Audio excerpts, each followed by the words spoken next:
Salam guru penggerak, Bapak Ibu guru hebat. Dalam video saya kali ini, saya akan membagikan aksi nyata saya tentang budaya positif di sekolah.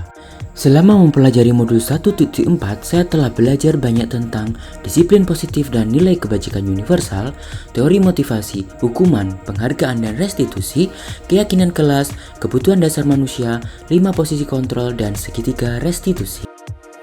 Selama proses pembelajaran, saya bersama-sama siswa telah membuat keyakinan-keyakinan kelas yang bernilai kebajikan untuk pelaksanaan disiplin positif. Siswa bersama-sama menandatangani keyakinan-keyakinan tersebut sebagai bentuk komitmen mereka. Selain itu, saya juga telah menerapkan segitiga restitusi dalam menghadapi Jordi yang tidak memakai pakaian dengan rapi.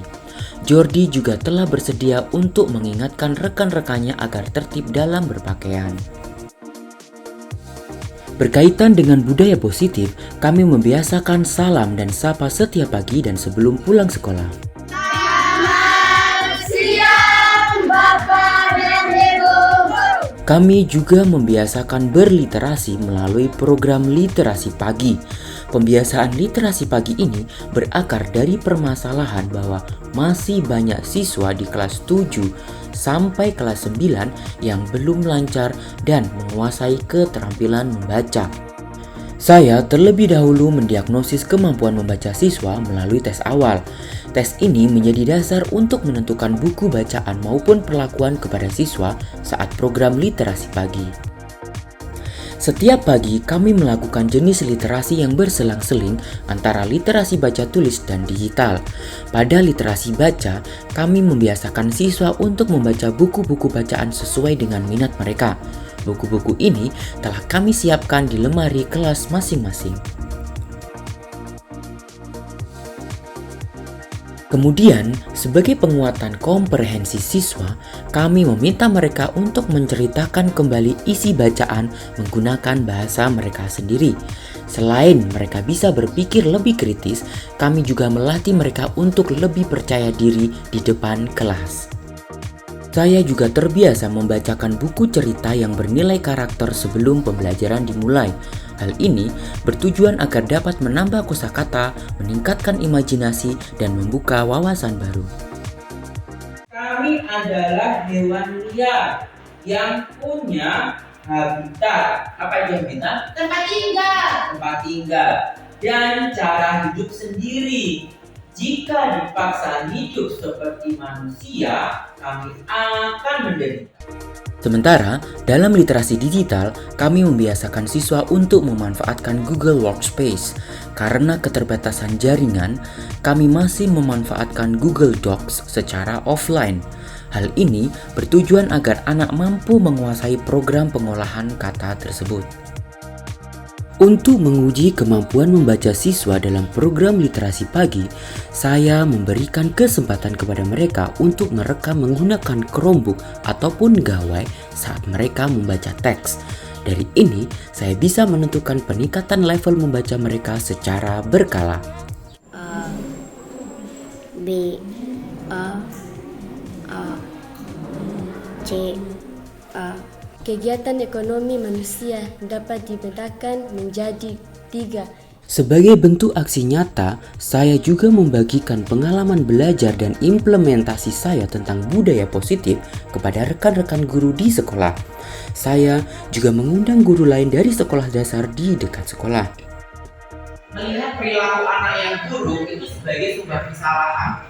Itu yang perlu kita ubah pemikirannya. Semua hal yang dilakukan oleh siswa pasti memiliki tujuan, dan konsep kita tidak bisa menyalahkan semata-mata kepada siswa. Kemudian konsep lama adalah orang lain bisa mengontrol saya, tapi sebenarnya bukan, hanya diri kita yang bisa mengontrol diri kita. Orang lain tidak bisa. Kolaborasi dan konsensus, maksudnya ada kesepakatan bersama itu yang justru bisa membimbing siswa menuju apa yang sesuai dengan peraturan-peraturan sekolah. Dan masih banyak lagi Bapak Ibu. Konsep berpikir menang kalah. Jadi kalau misalnya kita berhasil mengontrol siswa berarti guru menang. Konsepnya tidak seperti itu, tetapi model berpikir sama-sama menang. Jadi anak bisa memperbaiki sikap, guru juga bisa mengajar dengan bagus. Yang kita pelajari dengan teori kontrol seperti itu. selama ini disiplin itu terjadi karena mengontrol seseorang untuk patuh. Padahal sebenarnya kita harus buat sebuah keyakinan yang dihargai bersama sehingga bisa mencapai tujuan yang mulia itu bersama-sama. Tidak kepada menghukum, memaksa, ataupun menuntut kepada siswa, tapi kita sama-sama bikin kesepakatan dan keyakinan yang itu nanti membuat anak belajar dari kesalahannya sendiri, bukan guru yang terus-terus mengontrol anak. Nah, nilai-nilai kebajikan ini yang penting Bapak Ibu. Selama ini ketika kita mengajar, kadang anak-anak itu melanggar peraturan misalnya. Kita selalu bilang, oh ini salah. Padahal sebenarnya bisa jadi ada kebutuhan anak itu yang tidak terpenuhi. Coba misalnya Bapak Ibu berpikir, ketika anak suka melanggar, ada apa dia seperti itu? Mungkin dari 5 kebutuhan dia ada yang belum terpenuhi. Nah, untuk bisa ke situ, anak bisa patuh ketika ada motivasi di dalam diri, bukan dari orang lain. Misalnya nih, contohnya nih begini. Kenapa guru harus rajin mengajar? Oh biar tidak dimarahi kepala sekolah. Oh biar tidak ditegur dinas. Oh biar dapat uang misalnya. Itu motivasinya eksternal, bukan internal. Ketika motivasi itu berasal dari luar, ketika tidak ada kontrol dari orang lain, maka rasa tanggung jawab itu mulai muncul. Nah, itulah kenapa pentingnya ada nilai-nilai kebajikan baik di dalam siswa, di dalam guru ataupun di budaya sekolah. Nah, keyakinan yang dimiliki oleh siswa Indonesia kita kenal dengan profil pelajar Pancasila. Apa saja Bapak Ibu profil pelajar Pancasila? Beriman, bertakwa kepada Tuhan Yang Maha Esa dan berakhlak mulia, itu satu. Kedua, bermandiri, kreatif, berkebinekaan global, berpikir kritis, dan juga gotong royong. Gotong royong ini sudah dari dulu sebenarnya. Motivasi yang tadi saya bilang, ada motivasi eksternal misalnya untuk menghindari ketidaknyamanan atau hukuman. Apa yang akan terjadi apabila saya tidak melakukannya? Saya orang akan berpikir, daripada saya hukum, nanti saya masuk saja. Itu motivasi eksternal. Tapi ketika niat kita adalah motivasi internal, saya akan menjadi orang seperti apa bila saya melakukannya. Lebih kepada pemikiran sendiri. Saya menjadi apa sih sebenarnya? Nah, ini Bapak Ibu, ada identitas gagal dan identitas sukses. Selama ini posisi kita sebagai apa? Sebagai orang yang suka menghukum, ataukah guru yang suka memberikan konsekuensi, disiplin yang positif ya? Disiplin yang positif ada konsekuensi dan juga restitusi.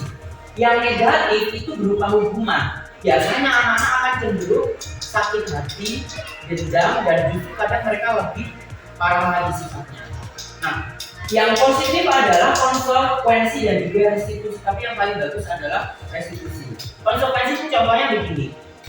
Misalnya ada anak yang tidak sengaja merobek buku temannya.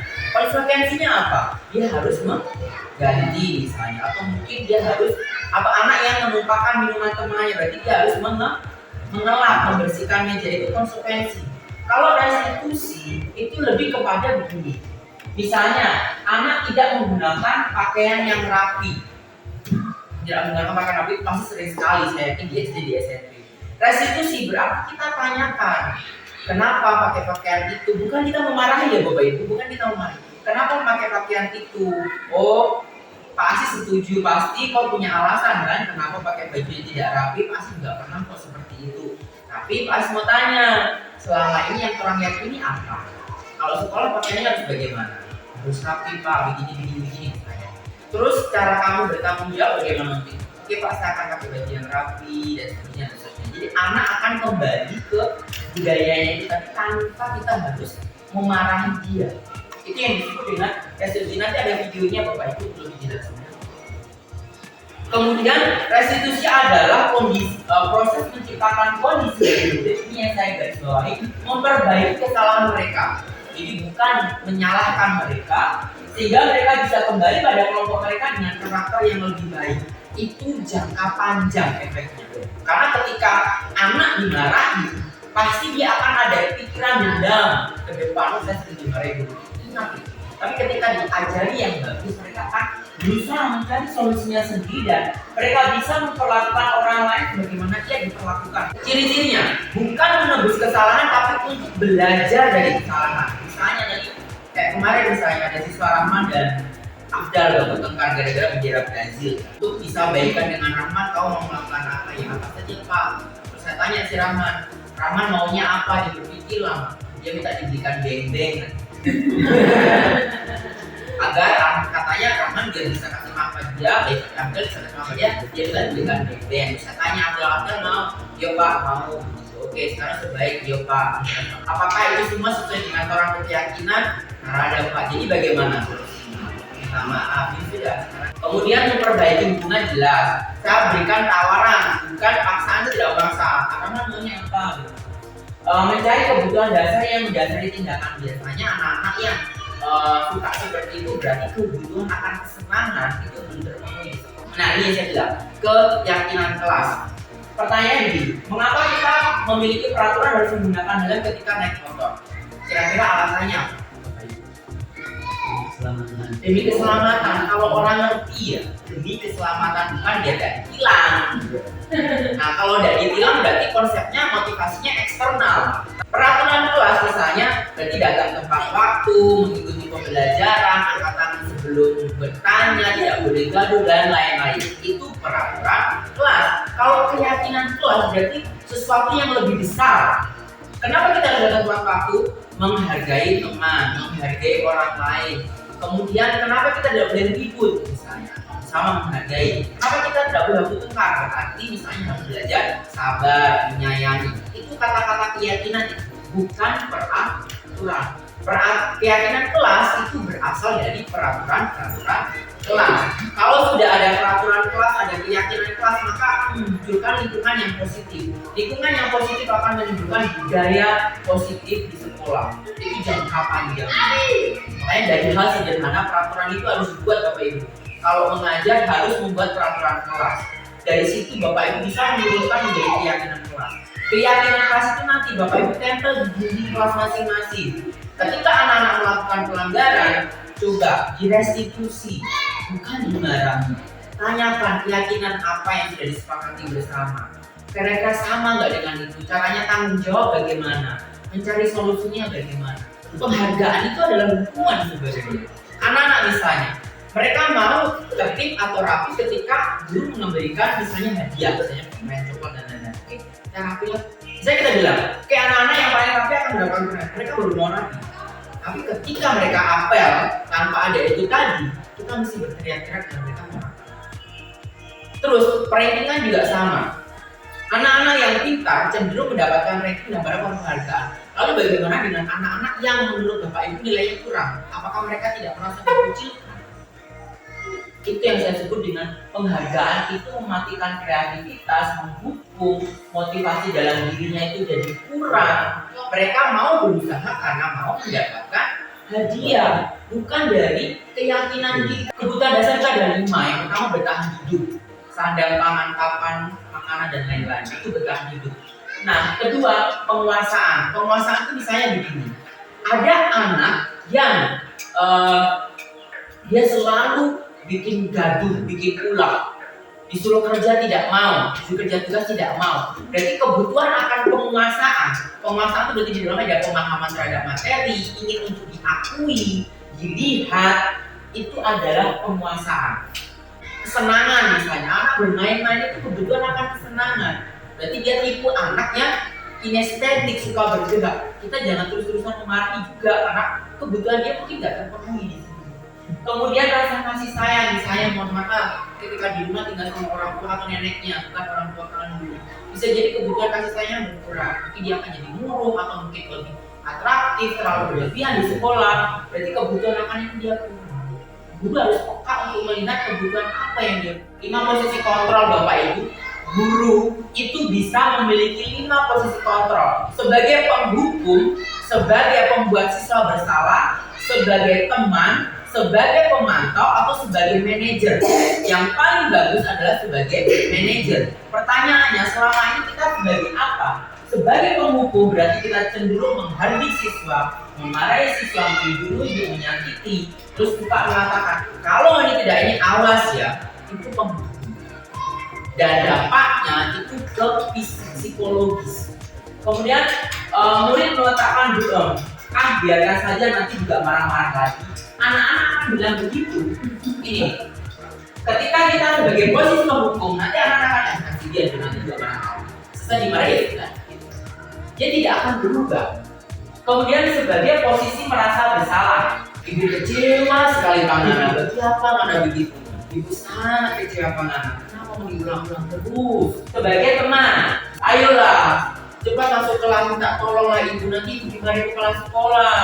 Cepatlah masuk lebih tertib, ayo kerjakan tugas, nanti ibu dapat marah dari kepala dinas. Dampak jeleknya, siswa tidak mandiri, dia bergantung terus, termasuk ada manajer misalnya. Kenapa seperti itu? Peraturannya apa? Keyakinan kelas kita apa? Kalau sebagai manajer mengajukan pertanyaan itu tadi sekaligus mengajak siswa untuk menemukan solusinya. Selalu terlambat. Kamu deh pasti terlambat. Maaf Bu, saya Apa coba? Alasan kamu apa lagi? Kapan sih kamu tidak terlambat? Malas sekali ya kamu jadi anak. saya Dasar pemalas.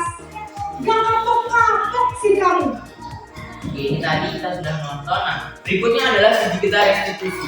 Di dalam segitiga restitusi ini adalah langkah-langkah atau cara bagaimana menghadapi siswa yang melakukan pelanggaran misalnya di sekolah.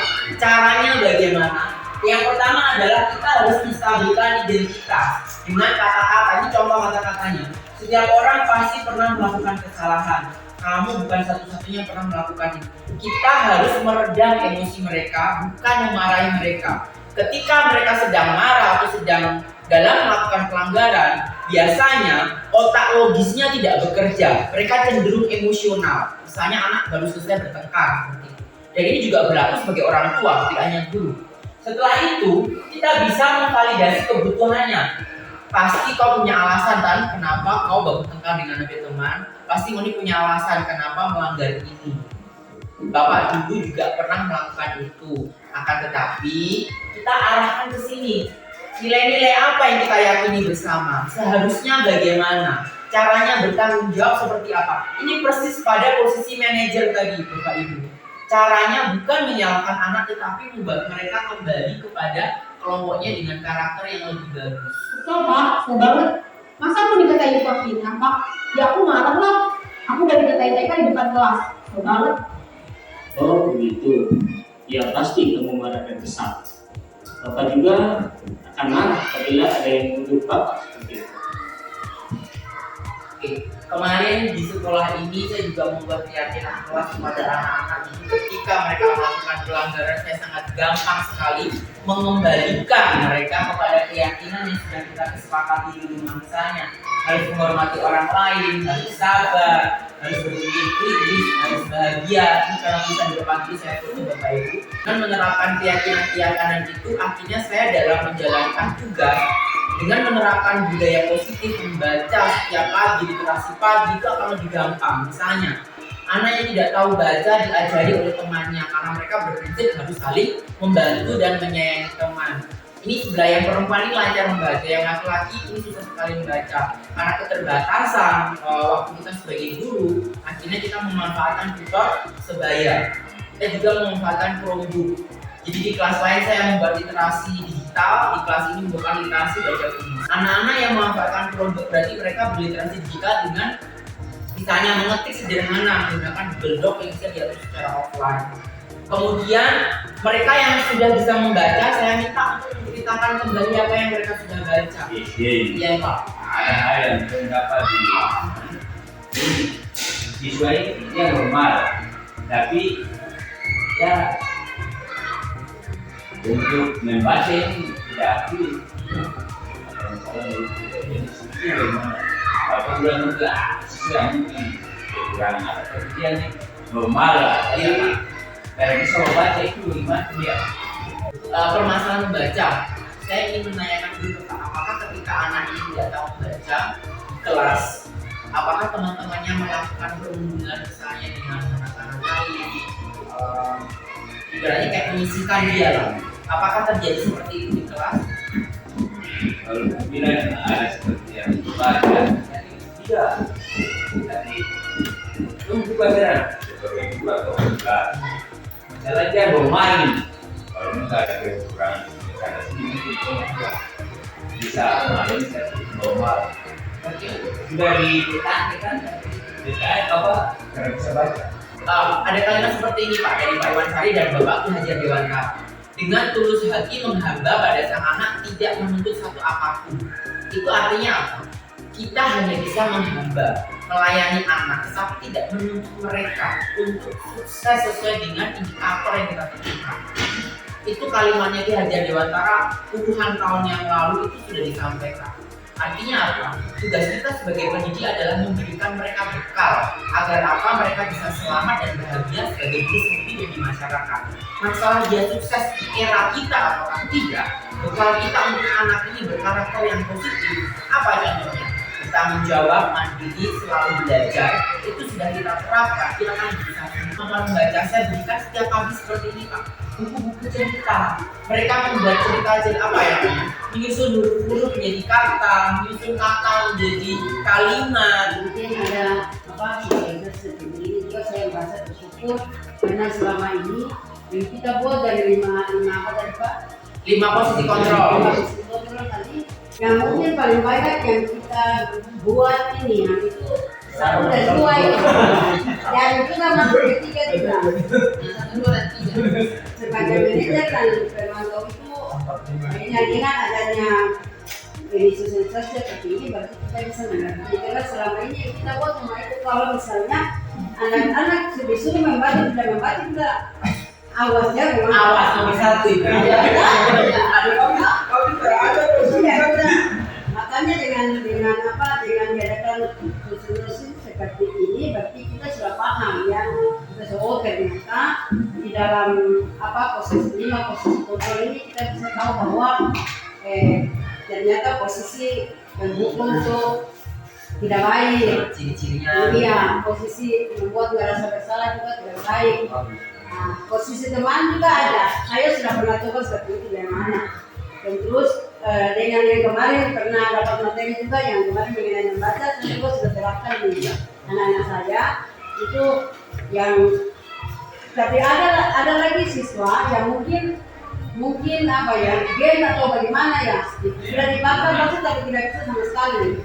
Itu mungkin karena yang saya pegang ini agak mendingan sudah baik karena saya punya sistem itu pagi masuk kelas 10 menit membaca dan pulang juga saya coba lagi membaca dan saya kasih juga ultimatum ke mereka sampai Desember kalau saya tes dan membaca saya tetapkan di kelas makanya mereka belajar terus jadi alhamdulillah bisa ini dengan adanya apa sukses seperti ini saya terima kasih tidak ada pandangan yang lebih baik untuk Terima kasih banyak Ibu, terima kasih banyak sekali Ibu telah menerapkan yang dulu pernah saya ajarkan dan dari sini saya semakin terbuka, Ibu semakin paham dengan posisi Ibu. Cuma Ibu saya boleh mengoreksi sedikit tadi yang disampaikan di kalimat terakhir sampai Desember kalau tidak tahu membaca. Ada kalimatnya. Ya makanya saya bilang dengan adanya apa posisi 5 kontrol itu kan bisa saya oh ya berarti bisa saya naikkan lagi posisi teman atau itu dan posisi manajer. Mungkin kalimatnya Ibu bisa diganti seperti ini. Kira-kira mau berusaha sampai bulan apa ya? Kasus barangkali ketemu dari saya dari pertama kan kegiatan video tadi di dalam ini karena pengalaman dari guru yang ada ini surat ini dulu di sekolah itu guru kan ada orang pantau dia atau guru yang kata orang mana yang paling baik yang baik itu ketika kalau saya lihat itu kalau pertama saya perhatikan guru itu yang mengajar yang paling bagus itu yang pertama penguasaan materi mengajar kita selalu perhatikan. Terus kedua, apapun yang menjadi kesalahan kurang itu selalu dia tidak pernah mengatakan bahwa orang itu bersalah, tapi dia arahkan kurang. Kalau untuk melakukan seperti itu tidak bisa. Sini bukan itu yang tepat harus sini. Ada kasih belakang begitu. Tapi karena ini belum barangkali orang itu tidak ada seperti ini. Ya kalau bisa seperti itu, tapi cuma kalau tahu saja. Oh ini itu melakukan ini berada pada posisi mana? Ini berada. Dalam pemaparan tersebut, guru-guru antusias untuk mengenal lebih jauh posisi kontrol mereka di sekolah, baik itu penghukum, pembuat merasa bersalah, teman, pemantau, maupun manajer.